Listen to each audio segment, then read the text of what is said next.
যান দুর্ঘটনা রোধে ট্রাফিক নিয়মনীতি ও দপ্তরের কঠোর মনোভাবই যে শেষ কথা নয় তা হয়তো প্রমাণ হলো শুক্রবার। এদিন বিকেলে কৈলাসহরের বি.আর. আম্বেদকর ব্রিজ সংলগ্ন এলাকায় মর্মান্তিক এক দুর্ঘটনা চোখে আঙুল দিয়ে দেখিয়ে দিল যান দুর্ঘটনা নিয়ন্ত্রণে আইনকানুন নিয়মনীতির পাশাপাশি নিজেদের সাবধান ও সচেতন থাকা কতটা জরুরি।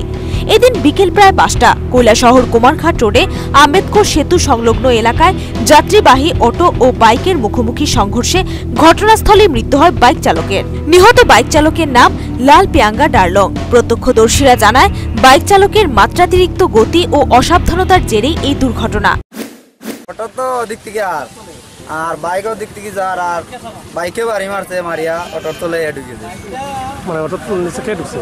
ও বাইকের লোক এটা। আচ্ছা, তারপরে তো অটোর ড্রাইভারকে বার করছে রে মরি গেছে, জায়গা মারা গেছে। ও অটোর মধ্যে কজন আছে? অটোর মধ্যে ৩ জন আসলাম। বাইকটা কি খুব স্পিডে আসলো? হ্যাঁ, স্পিডে আসলাম। আর অটোটা পুরা এর সাইড লিয়ে আস্তে আস্তে যা।